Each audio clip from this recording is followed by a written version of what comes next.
प्रिय छात्रों, ये पिछले वीडियो के क्रम में सिम्टम के आधार पर बीमारियों का वर्गीकरण मैं आपको बता रहा था। उसी क्रम में पुनः आज सिम्टम के आधार पर ही वर्गीकरण मैं आपको बता रहा हूँ। एक सिम्टम होता है एंथ्रेक्नोज। ये खास तौर से कोलेटोट्राइकम जीनस के द्वारा ये सिम्टम प्रोड्यूस होता है। इसके धब्बे थोड़ा उभरे हुए होते हैं और इनके किनारे लाल रंग के होते हैं। आपने जितनी डिसीज पढ़ी होगी कोलेटोट्राइकम से होने वाली, वो सब एंथ्रेक्नोज की बीमारी उत्पन्न करते हैं। जैसे आपने देखा होगा red rot of sugar cane में लीफ पर जो धब्बा होता है वो भी किनारे किनारे गहरे लाल रंग का होता है, बीच में उसका रंग भूसे जैसा होता है। इसी तरह से एंथ्रेक्नोज ऑफ मैंगो में आपने देखा होगा, उसके भी धब्बे के किनारे लाल होते हैं, थोड़ा उभरे हुए होते हैं। इसी तरह से right fruit rot of chilli में आप देखे होंगे धब्बे, उसमें भी एंथ्रेक्नोज बनता है। इस तरह से जिन धब्बों के किनारे लाल रंग के होते हैं, थोड़ा उभरे हुए दिखाई पड़ते हैं, और जो भूसे के रंग का बीच का भाग होता है उसमें काली बिंदीदार रचनाएं दिखाई पड़ती हैं। यदि इस तरह का धब्बा है तो आप समझें कि ये एंथ्रेक्नोज है। दूसरा सिम्टम डाईबैक, इसको हिंदी में सिरसारंभी क्षय कहते हैं। खास तौर से नींबू के बगीचों में ये सिरसारंभी क्षय देखने को मिलता है। इसे सिरसारंभी क्षय कहते हैं। टहनियां ऊपर से सूखने लगती हैं और नीचे तक सूखने लगती हैं। चूंकि ये नीचे की तरफ बढ़ता है, शीर्ष से नीचे की ओर बढ़ता है, इसीलिए इसे सिरसारंभी क्षय या डाईबैक कहते हैं। नेक्स्ट ब्लोच।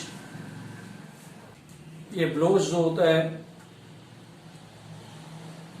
मुहासे जैसी का सिम्टम इसमें दिखता है पत्तियों पर, इसको ब्लोच कहते हैं। आप वीडियो में चित्र देख करके आप इसे पहचान जाएंगे। Next symptom tumour and gall. तो बीमारियों की वजह से पौधों में गांठें बन जाती हैं, और जिन जिन पौधों में गांठ बनता है, जिन जिन बीमारियों में, उन सबको इकट्ठा हम ट्यूमर डिसीज या गॉल डिसीज कहते हैं। इसका बेस्ट एग्जाम्पल, सबसे अच्छा उदाहरण स्टेम गॉल ऑफ कोरिएंडर में देखा जा सकता है।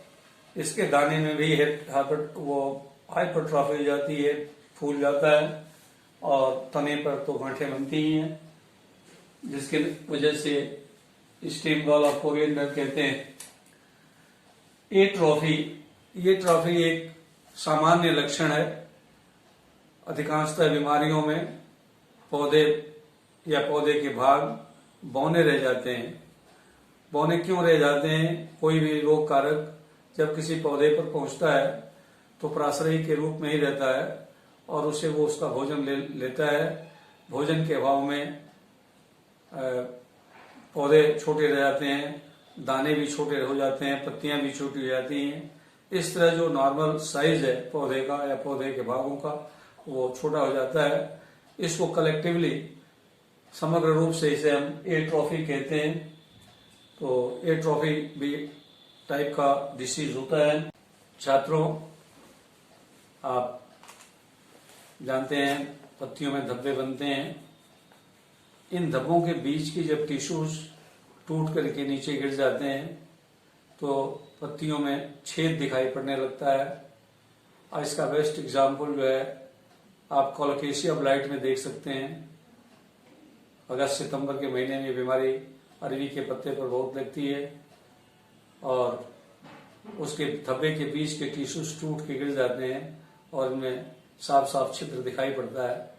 ऐसे सिम्टम को शॉर्ट होल्स कहते हैं। तो जिन जिन बीमारियों में इस तरह के शॉर्ट होल्स बनते हैं उनको शॉर्ट होल डिसीज कहते हैं। Next, mummification.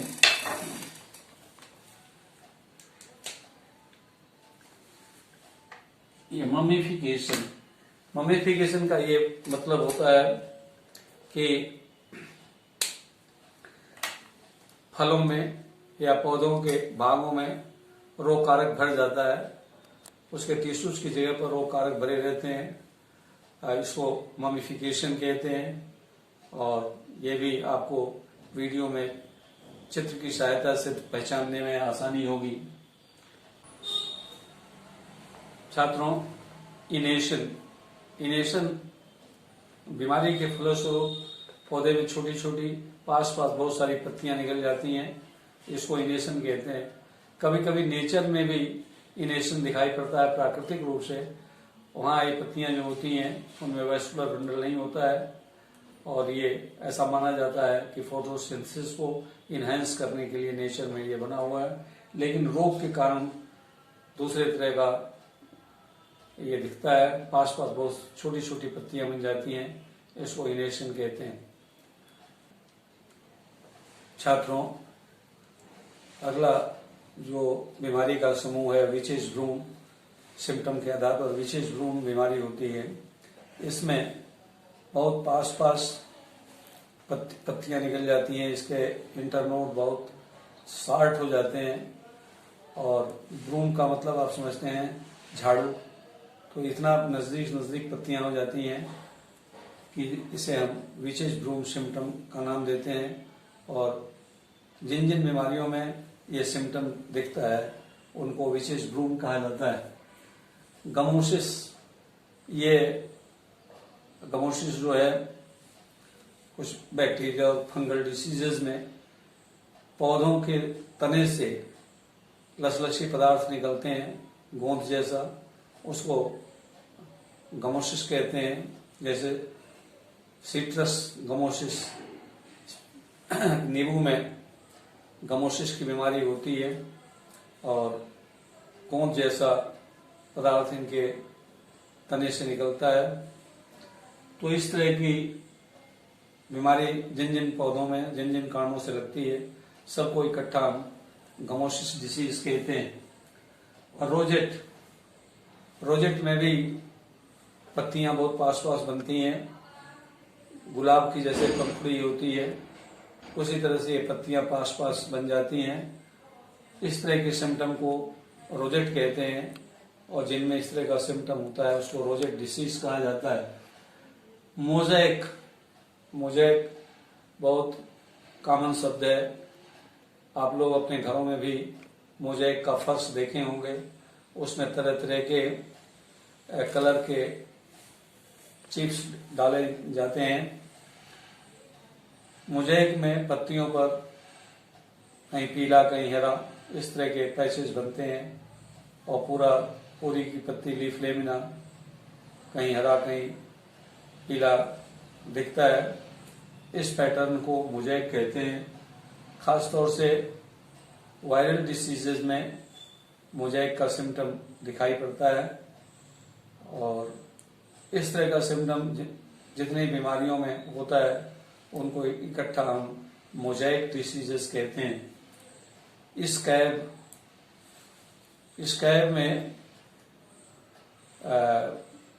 पौधे के सतह पर, फल के सतह पर उभरा हुआ पाउडरी मांस दिखाई पड़ता है, उसको हम स्कैब कहते हैं। और इस तरह के सिम्टम जिन जिन बीमारियों में दिखता है उसको हम स्कैब डिसीज कहते हैं। नेक्स्ट जो सिम्टम है डैम्पिंग ऑफ है। कल मैं सॉइल बॉर्न डिसीजेस के एग्जाम्पल में पिछले वीडियो में डैम्पिंग ऑफ का एक एग्जाम्पल के रूप में आपको बताया था। वो पौधे जैसे ही अंकुरित होते हैं, बीज अंकुरित होता है, अभी थोड़ा ही बड़ा रहता है, सीडलिंग रहता है, तो जमीन के सतह पर जो सॉइल बॉर्न पैथोजन है स्टेम में नेक्रोसिस उत्पन्न कर देता है और पौधा जमीन पर गिर जाता है, इसको डैम्पिंग ऑफ कहते हैं। ये डैम्पिंग ऑफ सिम्टम बहुत से फसलों के पौधों में देखने को मिलता है और जितने में भी ये बीमारी में लगती है, जितने पौधों में, उन सभी को डैम्पिंग ऑफ डिसीज कहते हैं। When clearing and when bending, ये दो बीमारियां हैं, when clearing and when bending. आप जानते हैं कि पत्तियों में वेनेशन होता है, सिरा विन्यास होता है। डाइकोटिलिडनस लीव्स में रेटिकुलेट वेनेशन होता है और सामान्यतया मोनोकोटिलिडनस लीफ में पैरेलल वेनेशन होता है। अब वेन क्लियरिंग में क्या होता है, ऐसे सिम्टम्स में पत्तियों की वेन्स और उनके आसपास के टिश्यूज पीले हो जाते हैं, जैसे yellow vein leaf, yellow vein disease और पोकरा या भिंडी। इसी तरह से वेन बेंडिंग में वेन्स हरी रहती हैं, वेन्स के पास के टिश्यूज हरे रहते हैं और दूर वाले टिश्यूज तक पीले हो जाते हैं।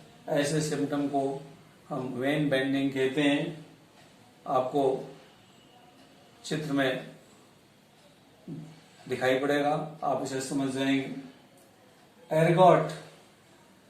एर्गॉट सिम्टम जो है एक साइन के रूप में दिखाई पड़ता है, जैसे क्लेविसेप्स पर्क्यूरिया के केस में ये बीमारी पैदा करता है गेहूं में। बंट ऑफ व्हीट, तो दाने की जगह पर काली कड़ी सी रचना होती है, इस सिम्टम को हम एर्गॉट कहते हैं। और इस तरह से जहां कहीं भी एर्गॉट बनता है, काली कड़ी रचना बनती है, उसको हम एर्गॉट डिसीजेस कहते हैं। लीफ कर्ल सिम्टम भी बहुत कॉमन है, खासतौर से आप देखते होंगे पपीते में एक बीमारी लगती है, लीफ कर्ल ऑफ पपाया। इसमें पत्तियों के पेटियोल्स पर्णवृंत टेढ़े मेढ़े हो जाते हैं, लीफ लेमिना अंदर की तरफ नहीं मुड़ जाती है, कटोरे का रूप ले लेती है, यानी पत्तियों के किनारे पत्तियां और पर्णवृंत सब टेढ़े मेढ़े हो जाते हैं, इसको लीफ कर्ल कहते हैं। और जिन जिन बीमारियों में पत्तियां मुड़ जाती हैं उनको लीफ कर्ल डिसीजेस कहते हैं। छात्रों, मेरा ये वीडियो निश्चित तौर पर आपको अच्छा लगना चाहिए, लगा होगा।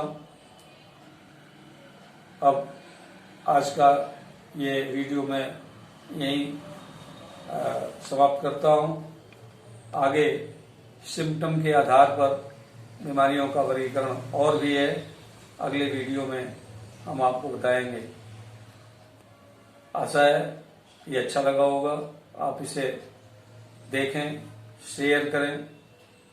यदि आप मेरे चैनल को सब्सक्राइब न किया हो उससे मुख्य किसान को, तो आप सब्सक्राइब भी करें, बेल आइकन को दबाएं, जिससे अधिक से अधिक लोगों को लाभ पहुंचे। धन्यवाद।